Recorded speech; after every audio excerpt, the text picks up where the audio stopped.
Assalamualaikum warahmatullahi wabarakatuh. Kami dari kelompok T akan mempresentasikan mengenai toko bakery yang telah kami kerjakan. Di sini ada anggota kelompoknya. Yang pertama, Mutiara Noviani, Aulia Putri Sukma, Zilita Daladizasti, dan juga Sheila Putri Magita. Lalu ada study case-nya yang merupakan toko bakery dari pola permintaan yang telah kami kerjakan. Jadi untuk di tahap pertama itu import package, itu ada dua, yaitu DPLYR itu berfungsi untuk menjalankan fungsi dari program agar bisa berjalan dengan baik. Lalu untuk library Rio itu berfungsi untuk mengimpor dan mengekspor data. Yang kedua ada tahap import dataset. Itu ketika kita sudah membuat data dummy, kita mengimpor data dummy ke RStudio. Setelah diimpor, kita lihat dulu head atau baris pertamanya. Apakah untuk memastikan datanya itu benar apa tidak.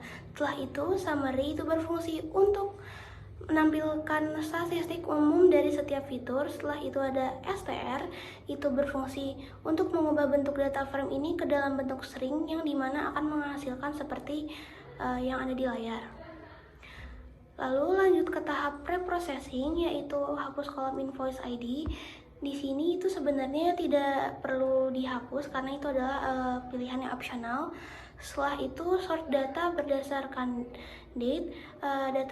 Dataset yang dibuat itu tanggalnya masih acak, jadi harus diurutkan dulu. Setelah itu ekstrak bulan dan hari, itu fungsinya untuk mempermudah analisisnya. Setelah itu untuk kita membuat kolom mon dan kolom D itu isinya adalah kalau mau dilihat satu persatu isinya itu bagaimana. Setelah itu tambah kolom total harga.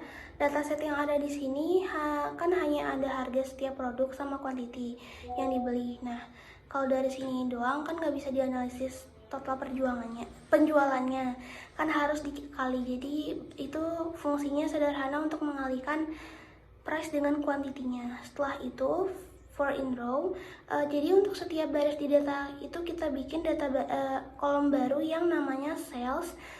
Terus untuk setiap baris di dalam kolom sales itu kita masukkan ke sales yang dimana sales itu adalah fungsi untuk get total sales yang isinya untuk mengalihkan price dengan quantity. Selanjutnya kita masuk ke dalam analisis yang dimana penjualan per bulan dan juga bar plot jumlah transaksi. Sini pada tabel DF mount terdapat baris dari per bulan yang dimana pada bulan pertama terdapat 84 jumlah transaksi, bulan kedua 89 transaksi, dan juga hingga bulan ke-12 terdapat jumlah transaksi sebanyak 75. Lalu untuk bar plotnya di sini terdapat min dengan jumlah transaksi penjualan per bulan, xlab dengan bulan, ylab jumlah, dan juga ylim c dari 0 hingga 100. Dan juga di sini terdapat diagram dari jumlah transaksi penjualan per bulan dari bulan pertama hingga bulan ke-12. Lalu untuk kolom jumlah transaksinya di sini terdapat kolom dari bulan pertama hingga juga bulan ke-12 dengan jumlah total transaksi yang sama, yaitu pada bulan pertama 84 hingga bulan ke-12 sebanyak 75 jumlah transaksi. Selanjutnya data berisikan penjualan dan transaksi per bulan, yaitu pada bulan pertama terdapat 9.819.000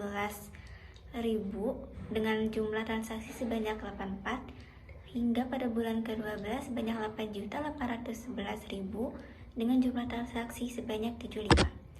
Dan juga terdapat grafik total penjualan per bulan dari bulan pertama hingga bulan ke-12, yaitu naik turun. Selanjutnya terdapat produk terlaris, yang dimana produk ini produk penjualan tertinggi, dan transaksi per produknya. Nah, dapat dilihat di sini fungsinya. Maka setelah di running tuh hasilnya, produk hasil penjualan yang paling tinggi ada di kue almond financier, yaitu 35.055.000.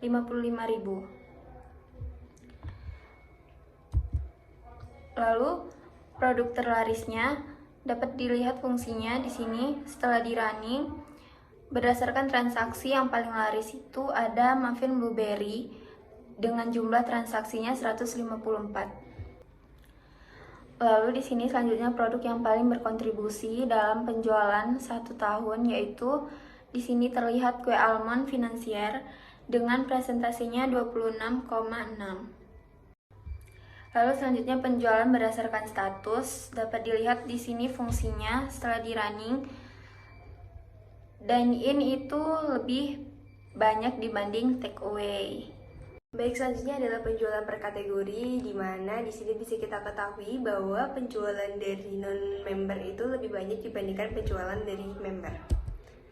Hasil analisis penjualan tertinggi. Hasil penjualan tertinggi ada di bulan keempat. Analisis penjualan produk dengan hasil penjualan paling tinggi adalah kue almond financier, sedangkan kue yang paling laris adalah muffin blueberry. Jadi strategi yang bisa kita gunakan adalah dengan meningkatkan produksi dari muffin blueberry.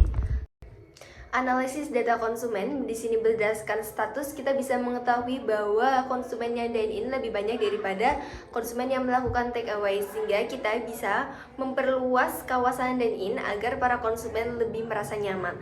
Lalu selanjutnya berdasarkan gender, bahwa konsumen wanita lebih banyak daripada konsumen pria. Maka dari itu, kita bisa menyesuaikan produk dengan preferensi pelanggan wanita. Misal, menambahkan produk roti atau kue yang biasanya disukai wanita, seperti kue yang lebih ringan dan sehat, atau menawarkan produk yang lebih cocok untuk konsumsi siang hari seperti sandwich ataupun salad.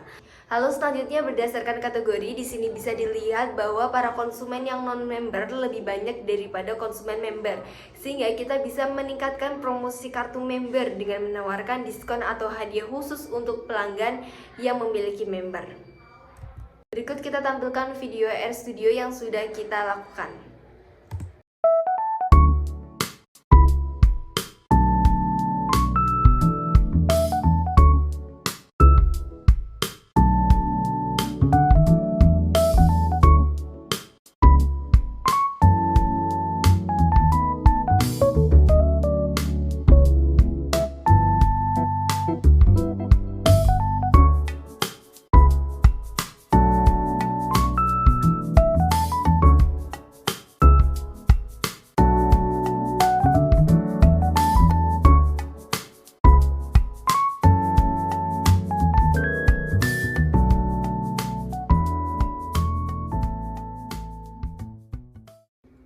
Demikian presentasi dari kami. Terima kasih. Wassalamualaikum warahmatullahi wabarakatuh.